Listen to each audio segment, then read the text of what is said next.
Okay. Since I was so caffeinated for the first FAQ, I might as well be caffeinated for this one. So, welcome to my FAQ number 2, guys. Good to see you. It's Paulus here. Today I have a new round of questions, and I'm just back from NAMM. Got back on Sunday, and today is Tuesday. So I'm like, finally settling in back into home life in Vancouver, British Columbia. And let's get started. Garrett Segers asks, why do you dislike Seymour Duncan? Okay, stop. Collaborate and no, I'm kidding. I never really got along with Seymour Duncan pickups when I was a kid. Like, I had a Jackson SLS, whatever the hell it was. It was white. It was really sexy. But the pickups just didn't fit me. It was something very nasal about the mid-range that I didn't really enjoy, and it was something that was just like, nah, dude. And then I met a couple of other people who expressed the same kind of concern of just like, it didn't have the frequencies pushed in the way that I would like them to be pushed. And so I never really played a Seymour Duncan that I liked, and it's nothing against the company because the build quality is very consistent, and I know a lot of people love their pickups, but I just, you know, I don't hate them. I joke about hating them because I think that it's funny to be such a, you know, extreme gear nerd to be like, I hate that. But like, it's a joke. I don't hate them. It's just, I don't get along with them, so I don't use them. That's literally what it is. Hayden Lopland says, I can't get over your couch. You could rent it to a film agency and make hella cash. No. No. This is my couch. I don't want no film agencies dirtying my OJ. James Fraser Music asks, will I be at NAMM next week? Well, because this is from the previous FAQ. I was at NAMM. It was awesome. What else is his question? For the next video, what video games am I into right now? I've been playing Destiny 2 for a really long time, and I'm kind of over it. I tried to play Red Dead Redemption 2, and I actually regret buying it. It's just too slow. Game feels like gravy, big time. I always go back to Diablo 3 for a little while because I like that kind of hack and slash action RPG element of things. But I'm actually mostly excited for Cyberpunk 2077, which is like gonna be the game for me, I'm sure. But even then, like, I've kind of run out of time to just play video games. I have so much to do this year, especially after NAMM. There's like a lot of things that may be happening that I need to be prepared for. So like, games are completely not even in my headspace right now, which sucks because I've been a gamer since I was a kid. But what can you do, man? It's just, that's life. I'm not into any games right now. At least the game I'm into isn't out yet, so.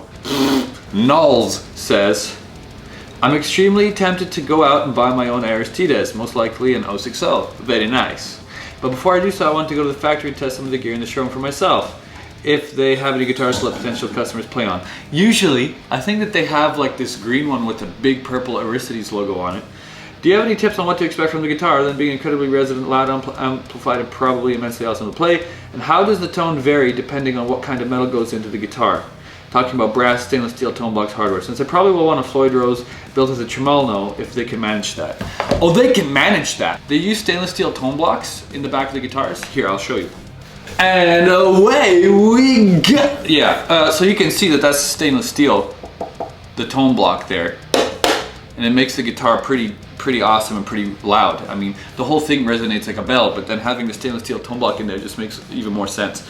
So you can expect the frets to be perfect. They are super nerdy about how into QC they are. Like, if something's imperfect, they'll be like upset with themselves because they are literally perfectionists, but they're able to achieve it, right?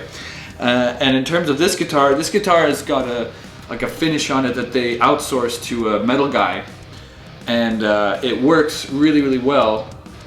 It's just a matter of like, it's going to be worn out over the years. There's already like the pick scrapes that you would usually get on a guitar, but like, it gets a little darker, a little dirtier. It's a real raw feeling finish. It's not a raw guitar, but it's a metal guitar, and metal likes to wear out. So this is one of my favorites. This is an aluminum Aristides, and they've been doing this finish for years, but I remember Ferdinand, the chief luthier god over there, was like, can I polish it a bit more to try and get a little bit more shiny? I'm like, you do you, man. Always trust the top luthier of the company that is filled with perfectionists. You know what I mean? So yeah, dude, you can expect it to be loud as hell in terms of, you already know that. You already know it's super loud as hell. What can I tell you? It's super consistent. I mean, I've never played on Aricides that I didn't really get along with. Only string gauges are a thing that you might want to consider. The other thing is that if you can't seem to hold tuning with your guitar at first, maybe it's because the strings need a bit of stretching or something like that. Do you know what I mean? Like, whenever I have a bit of detuning in my on my Aricides, it's because I'm warming up the guitar. You know, I'm getting the strings to cooperate with me a little bit. But otherwise, the hip shot locking tuners are sick, and like, it stays in tune. Just warm up with it a little bit. And if you have a vintage trem, what do you expect? It's gonna be a little bit. But otherwise, the locking hip shot tuners are killer, and I only ever have to retune a little bit. Like, I remember hearing a tour story from a friend of mine who was on tour with Threat Signal. His name's Oswin, and he was on tour with that band going to the States. And his bandmate Travis Montgomery is an Aricides artist, and he would literally put his guitar away at the end of the night, and then the next day they'd be in some new town, and he'd take it out, and it would be in the same tuning. And there's temperature differences of 20-30 degrees sometimes, you know what I mean? So like, that's pretty wild. They're tour ready. Basically, super consistent, perfect instruments is what they seemingly are able to offer. They won't say that they're perfect, but like, I believe that they are. So anyway, take it all with a grain of salt. I'm an Aricides artist at the end of the day as well. But like, I stopped doing guitar reviews because this is it for me. You know what I mean? Finally, I thought I would talk a little bit about NAMM because I've been asked that question like 20 times in the last 48 hours. NAMM was sick! I really loved it. I got to see so many students and friends that I didn't get to see last year because I wasn't able to go. I was living in the Netherlands, and it would have just been like too much money, and a lot of people I knew weren't going to be going either. So it really was like playing catch up the whole time. And that's fine. It's just like, there was so much to do. I hung out with my great friend Timo Sommers from Delane and from Carthagods and Arrow Haze and all these other groups and things like that. And we basically just chilled out for like, what, day 2 and 3. I did my Neural DSP NAMM demo on the Thursday in the morning, and I got that out of the way, and I was the guinea pig for sure, but it was awesome. I really enjoyed myself, even if I screwed up a little bit. Those guys over at Neural DSP are fantastic, and they're super accommodating, gentle folk.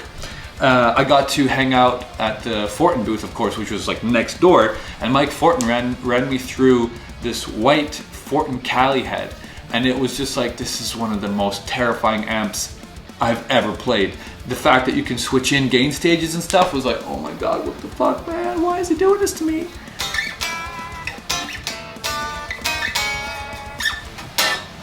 It was awesome. Other favorite things about NAMM was the Rev isolation booth, because I just basically sat in there and played guitar a lot. I met Carl Sanders from Nile, which was amazing.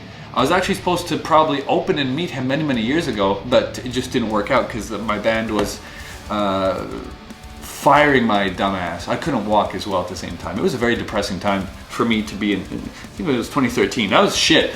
But I finally got to meet him and hang out with him for 10-15 minutes, and he wasn't being mobbed by anyone, so it was like, I can have a conversation with Carl fucking Sanders, man. Wicked. And then I also met Alex Skolnick. The only person I wanted to meet that I didn't was Jeff Loomis, because I needed to hit the Aricides booth for something, and by the time I got back, Jeff had left the Rev booth signing, and Timo was there too, so like, what the hell was I thinking? Anyway, I'm beating myself up over it still, because it's like, I just wanted to shake hands with Jeff and be like, I love your music, you know what I mean? Like, I don't like being the fanboy. I don't think anyone likes being the fanboy, but I would have tried to disintegrate that nature from myself before meeting him, and just to shake his hand and be like, dude, you're fantastic, you know, you inspired my playing for years, that kind of thing.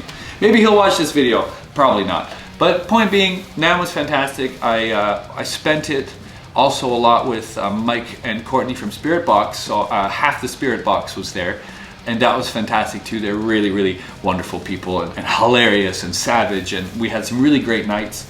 I didn't do too much partying because I was still coming off of this cold that I got like the week before, so I was like, I better keep my immune system up rather than pushed down so much. But we did end up finishing a 30-pack of beers, an entire bottle of Johnny Walker Black, and an entire bottle of Crown Apple. So it was not like there was no drinking to be had. It was just significantly less for yours truly this year.